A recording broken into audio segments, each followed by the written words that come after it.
Firman Tuhan hari ke-99, 9 April tahun 2025, Kitab Roma pasal 2 ayat 4, perikop, pertobatan dan kebaikan Allah.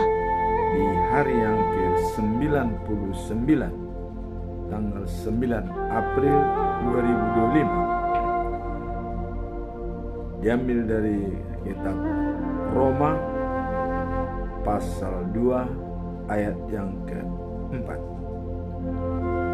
Hukuman Allah, itulah perikopnya. Sebagai nats, maukah engkau menganggap sepi kekuasaan kamu, kekayaan kamu,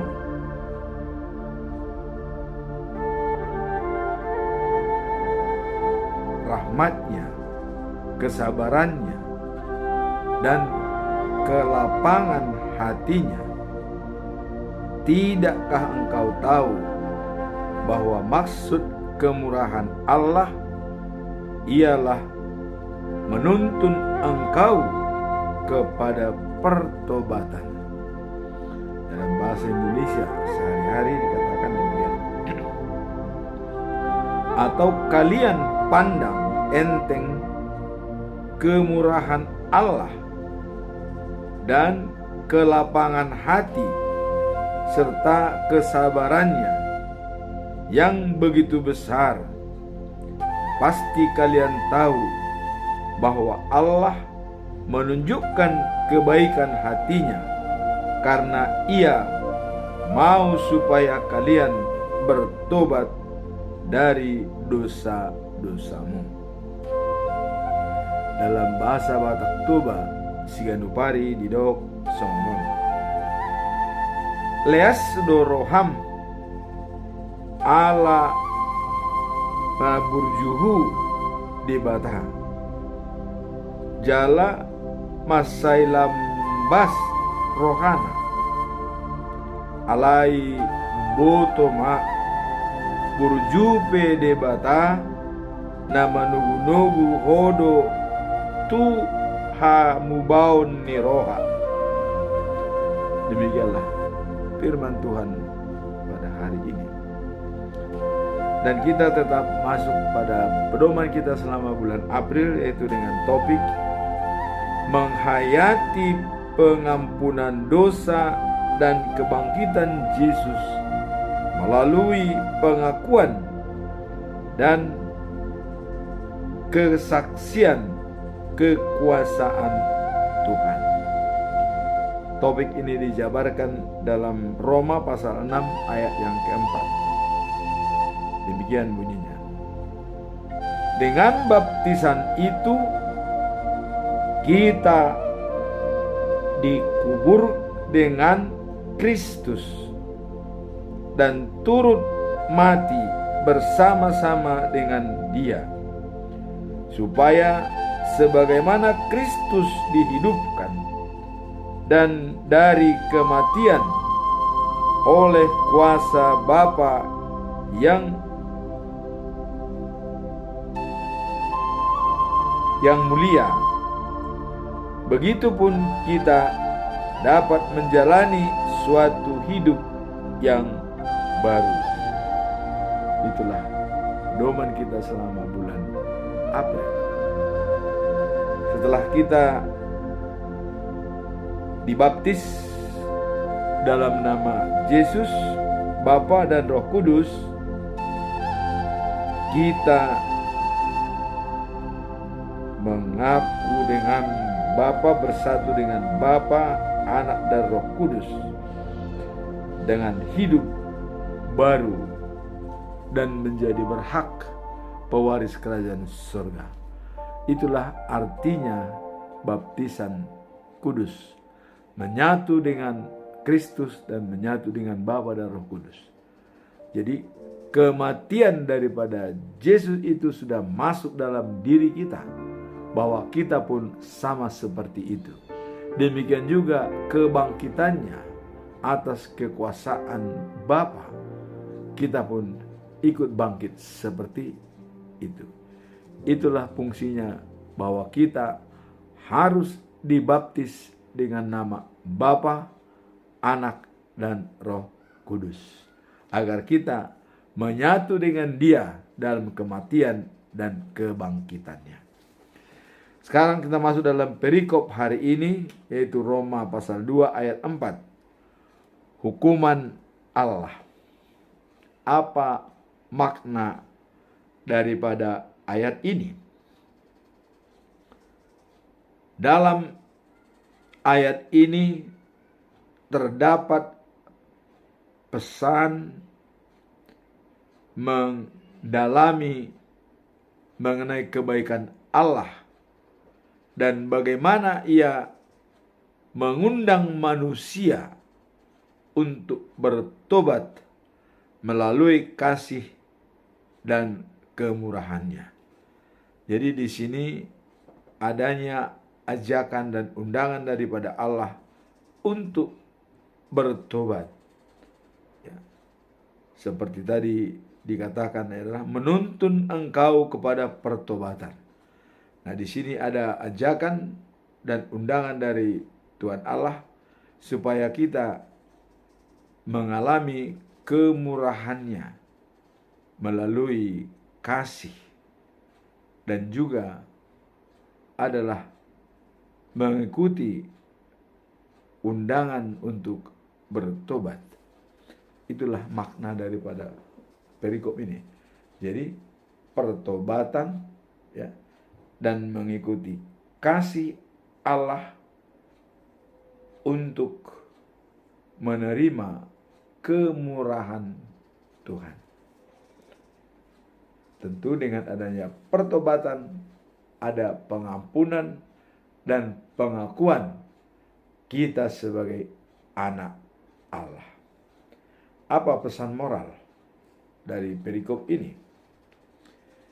Kebaikan Allah seharusnya mendorong kita untuk tidak hanya merasakan dan introspeksi diri dan perubahan hidup, tetapi juga membagikan kasih tersebut pada orang lain untuk menjalankan karakter Allah adalah kasih. Jadi apabila, ya, kebaikan Allah itu mendorong kita untuk tidak hanya merasakan dan ada introspeksi diri dan perubahan hidup yang sudah kita alami, tetapi kita juga harus berbagi kepada orang lain, ya, menyampaikan kasih Allah yang kita sudah alami dan orang lain pun dapat mengalaminya. Itulah tugas kita atau pesan moral daripada ayat ini. Menerima dan membagikannya kembali kepada orang lain. Jadilah kita menjadi saluran berkat kasih. Pembelajarannya apa dari ayat ini? Pertama adalah kebaikan Allah menjadi mendorong kita untuk introspeksi diri dan perubahan hidup. Jadi adanya introspeksi diri dan juga perubahan hidup dengan adanya kebaikan Allah mendorong kita, memberikan motivasi pada kita sehingga kita dapat introspeksi diri dan mengalami perubahan budi baik yang dikehendaki oleh Allah. Pembelajaran yang kedua, Allah tidak hanya menghakimi, ya, tetapi juga menyediakan kesempatan bagi setiap orang untuk kembali kepadanya melalui kebaikan Allah.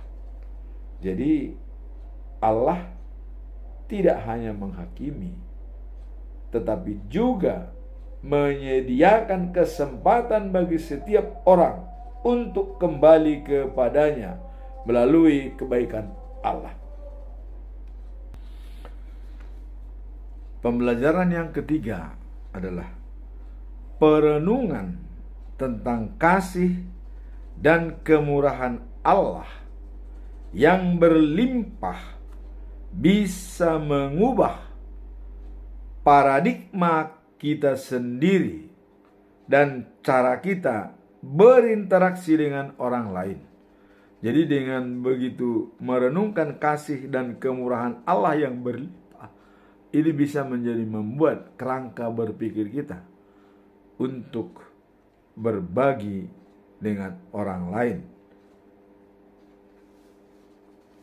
Pembelajaran yang keempat, dengan memahami betapa besar kasih-Nya, kita diajak untuk tidak hanya merasakan, tetapi juga membagikan kasih tersebut kepada orang lain. Artinya kita berbagi dengan adanya betapa besar kasih Allah kepada kita, maka kita diajak untuk berbagi kepada orang lain supaya yang lain juga dapat merasakan kasih Allah yang begitu mulia. Pembelajaran yang kelima adalah pengalaman hidup yang sudah banyak dari kita. Tentu kita merasakan keajaiban dan kebaikan Allah, semakin memotivasi untuk membagikannya kepada generasi muda. Jadi pengalaman-pengalaman yang kita miliki tentang adanya keajaiban-keajaiban dan kebaikan Allah, kita terpanggil untuk membagikan kepada generasi-generasi muda, terutama anak-anak kita, untuk tetap satu garis dengan kita, memuji dan memuliakan Tuhan. Bukan mereka keluar dari lingkungan kita, bahkan menyembah berhala atau Allah-Allah lain. Itulah pembelajaran yang bisa kita lihat dari perikop ini. Sekarang kita masuk dalam conclusion atau kesimpulan. Saya tetap mengajukan 3 pertanyaan yang harus kita pecahkan dan kita jawab untuk memperdalam apa makna pesan moral dan pembelajaran daripada perikop ini. Pertanyaan pertama adalah, bagaimana cara menghidupi kasih dan kemuliaan Allah, kasih dan kemurahan Allah dalam interaksi sehari-hari? Jadi bagaimana cara menghidupi kasih dan kemurahan Allah dalam interaksi sehari-hari? Bagaimana cara? Mari kita lihat. Menghidupi kasih dan kemurahan Allah dalam interaksi sehari-hari adalah suatu panggilan bagi setiap orang Kristiani untuk menunjukkan sikap kasih, pengertian, dan belas kasih kepada sesama. Jadi dalam interaksi, dalam menghidupi kasih dan kemurahan Allah, kita diminta untuk adanya panggilan setiap orang Kristiani untuk menunjukkan sikap kasih, pengertian, dan belas kasih kepada sesama. Artinya kita belas kasih, ada rasa empati, merasakan apa yang dirasakan oleh orang lain. Apa yang kita raih, kita bisa berbagi dengan sesama.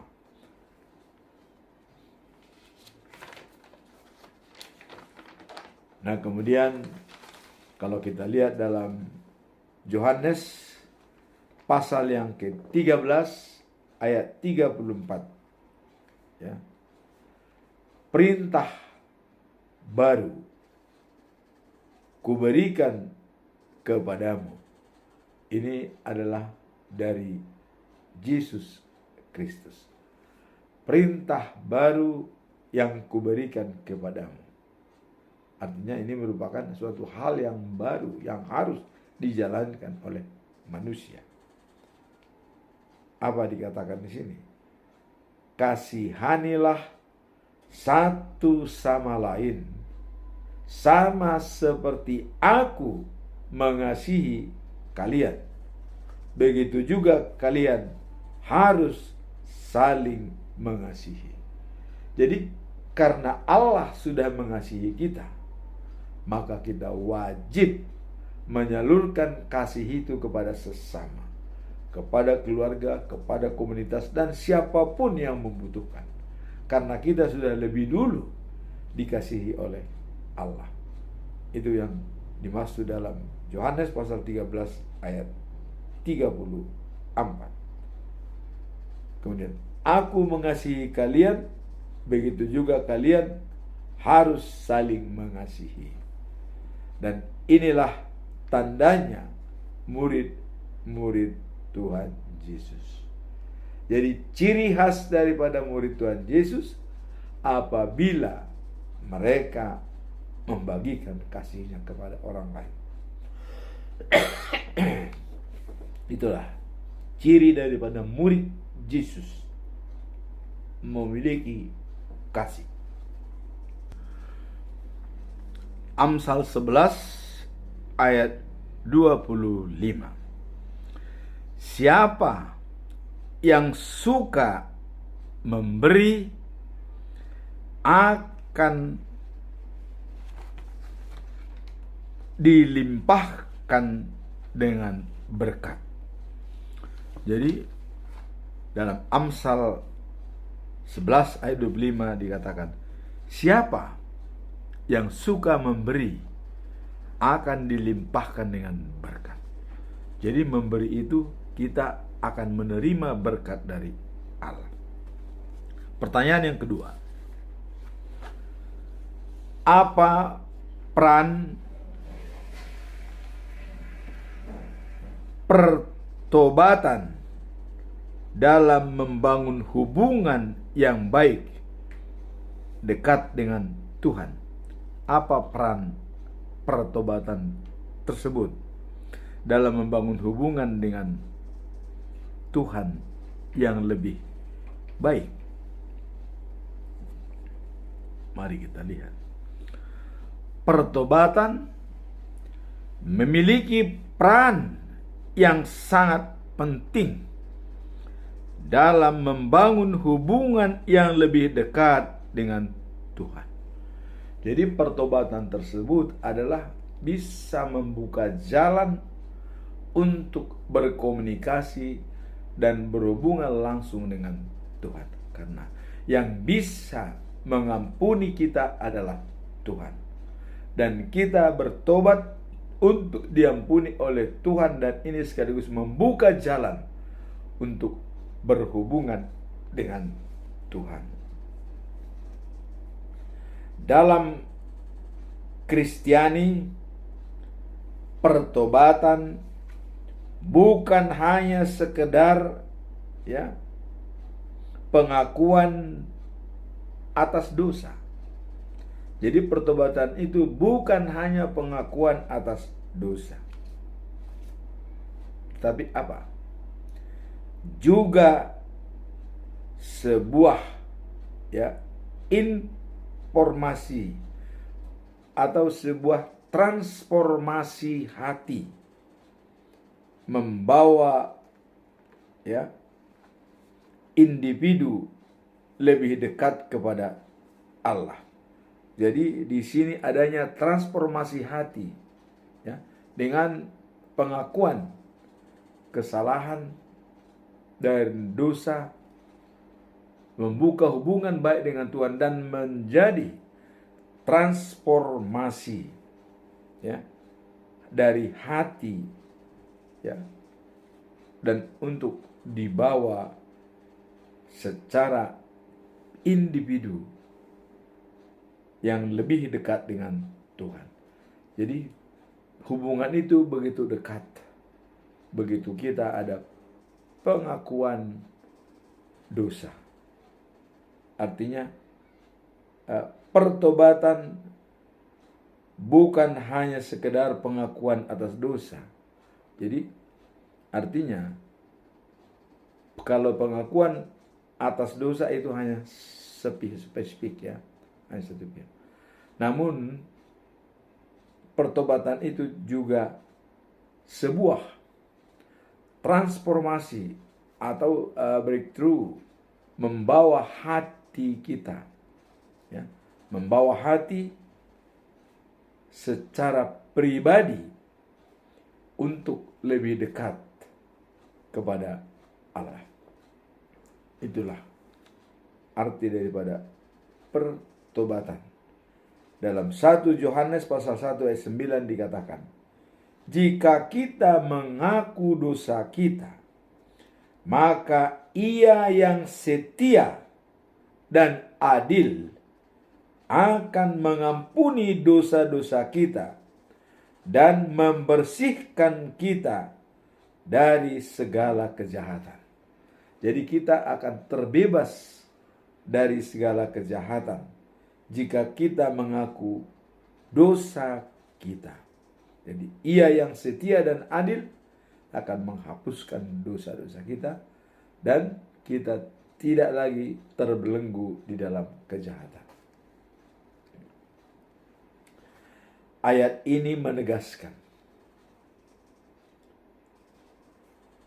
pengakuan dosa dan pertobatan adalah langkah penting dalam mendekatkan diri kepada Tuhan. Jadi pengakuan dosa dan pertobatan adalah suatu langkah yang penting ya, dalam mendekatkan diri kepada Tuhan. Jadi suatu langkah yang penting untuk berhubungan langsung dengan Tuhan, mendekatkan diri dengan Tuhan. Nah, kemudian melalui pertobatan seseorang tidak hanya menerima pengampunan. Jadi dengan pertobatan itu bukan hanya menerima pengampunan, tapi apa di samping pengampunan kalau kita bertobat, ya. Tetapi juga mengalami ya pembersihan dari segala kejahatan. Jadi adanya pembersihan dari segala kejahatan dan memperdalam hubungan spiritual seseorang dengan Sang Pencipta. Jadi hubungan spiritual, hubungan emosional dengan Tuhan itu akan tercipta.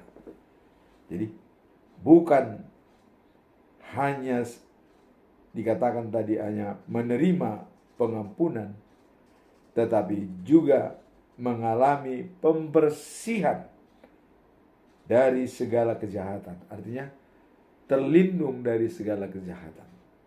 Nah, kemudian adalah memperdalam segala ya, kegiatan dan juga hubungan spiritual seseorang dengan Sang Pencipta. Jadi hubungan spiritual memperdalam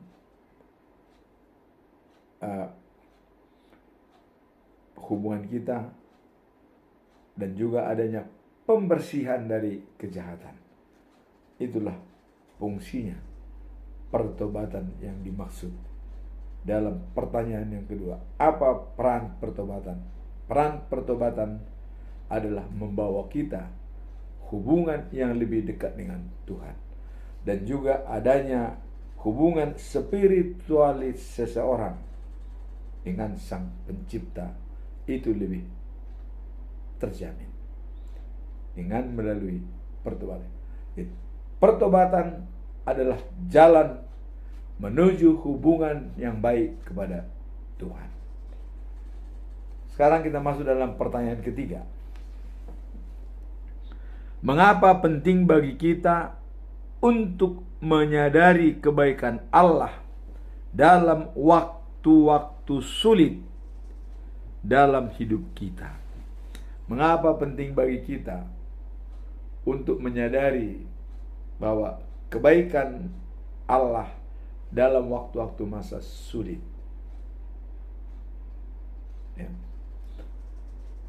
Kita menyadari kebaikan Allah dalam waktu-waktu sulit sangatlah penting bagi setiap orang percaya, karena ini dapat memberikan penghiburan, ya, dan harapan di tengah tantangan hidup.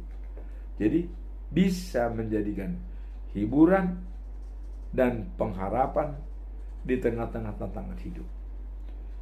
Itulah, ya, menyadari bahwa kebaikan Allah dalam waktu-waktu sulit sangat penting sebagai penghiburan dan harapan di tengah tantangan yang berat. Dalam Mazmur pasal 34 ayat 19 dikatakan, ya, banyak, ya, kesesakan yang dialami oleh orang benar. Jadi banyak kesesakan yang dialami orang benar, artinya tantangan yang bisa menekan batin, kesesakan, ya, banyak. Tetapi Tuhan melepaskan dia dari semuanya. Jadi dalam Mazmur pasal 13 dikatakan banyak kesesakan yang dialami oleh orang benar, tetapi Tuhan melepaskan dia dari sesamanya, dari semuanya yang menekan itu. Dia bisa terlepas. Nah, ini, ya, menekankan bahwa meskipun orang benar menghadapi berbagai kesulitan dalam hidup, Allah menjanjikan perlindungan dan pembebasan. Jadi kita dilindungi dan dibebaskan dari beban-beban yang menimpa kita karena kasih Allah. Nah, pengakuan akan kebaikan Allah dalam masa-masa sulit sangat penting. Jadi dalam masa-masa sulit, ya, kebaikan Allah dalam masa-masa sulit sangat penting. Nah, ini harus kita akui bahwa Allah itu hadir dalam setiap tantangan yang kita hadapi, tidak pernah meninggalkan kita. Nah, kemudian Dia tidak pernah meninggalkan umatnya di tengah kesukaran yang dihadapi. Selalu setia menemani kita dalam sukacita, dalam duka cita. Kita tidak pernah ditinggalkan oleh Allah sepanjang kita tetap yakin dan datang kepadanya dan percaya kepadanya. Nah, tangan Tuhan yang selalu membimbing, ya, memberi kekuatan dan mengubah, ya, situasi yang tampaknya tidak mungkin. Jadi keajaiban-keajaiban itu akan muncul dengan sendirinya di dalam diri kita pada saat kita mengalami kesulitan. Demikianlah firman Tuhan pada hari ini. Semoga firman ini bisa menjadi berkat bagi kita. Dengan pertobatan, membuka tabir untuk berhubungan dengan Tuhan, dan juga untuk membangkitkan semangat kita dan memberikan motivasi kepada kita mengingat kebaikan Allah yang sangat sempurna. Allah itu kasih. Barang siapa tidak memiliki kasih, maka dia tidak mengenal Allah. Maka mengasihi sesama, sama seperti yang telah dilakukan oleh Yesus kepada kita, mengasihi kita, maka wajib hukumnya kita saling mengasihi. Amin. Tuhan memberkati kita.